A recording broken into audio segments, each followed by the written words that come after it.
I'm Don Bacon, and this is who I am.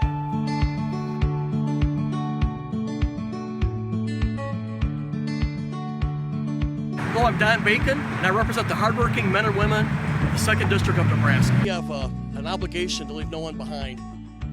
I was raised on a farm in Momence, Illinois, one of 9 kids. We had corn and soybeans and beef cattle. It was really my grandparents' farm, and so I ended up farming with my grandfather and my uncle. My grandfather was a guy that idolized farming, but he was also the comptroller for Donnelly's Corporation out of Chicago. But his dream was to have a farm. So he would work during the day, farm at night, and before my time, his 2 sons would help him work the farm. A lot of my roots are from my grandfather. My dad was an accountant, but he lived on the farm. And so he was a small businessman, got me very involved with our local church. And so I had daily devotions with him, and then he'd go off to work. And my mom and dad divorced when I was 13 years old. We had 5 of us. Probably a very defining moment, as it is with any kid or child that has their parents go through divorce. And my dad remarried about 2 years later, and then we ended up getting 4 more kids in the family through that experience. It taught me a bad lesson that you can say one thing and act another way, and I had to learn to overcome that.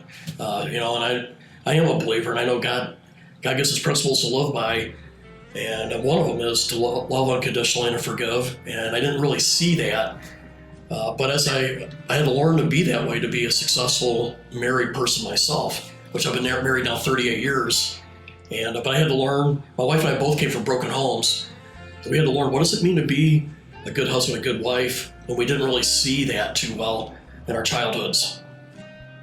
And I really love my wife for that. She took my mom in who needed help, lived with us for the last year, and it was a blessing to help take care of my mom the last year of her life. It was nice to be able to reconcile some that divorce era and to have her back in the house. And it was great for my kids to get to know her better too. I was a lieutenant colonel working in the Pentagon at that point in my life, so my wife deserves the credit for being able to spend a lot of time with my mom and help her feel welcome in her home.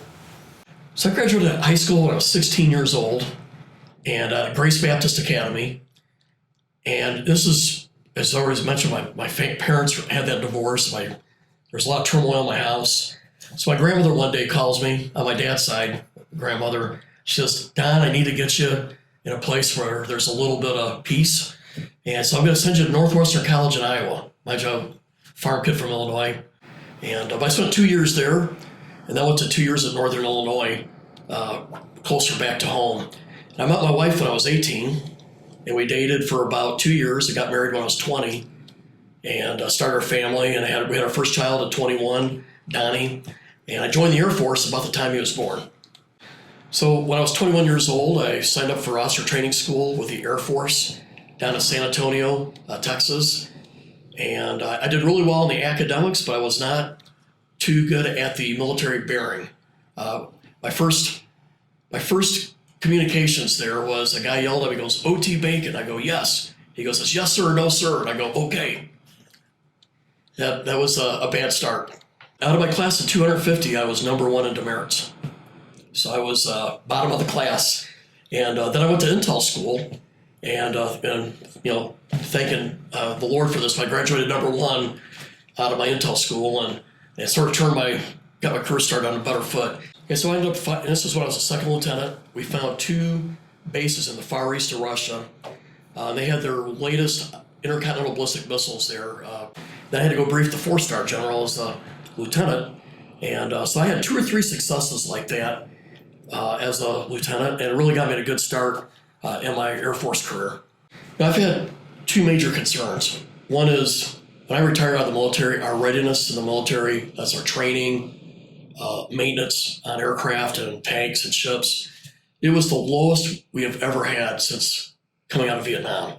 And that's what it was in 2014 when I retired. So I was very motivated about trying to restore the training and the maintenance and the ability of our military to deploy and get its job done. And so that was one of my biggest motivators. Another motivator is we had a tax code that was one of the least competitive in the world, and it drove American businesses overseas.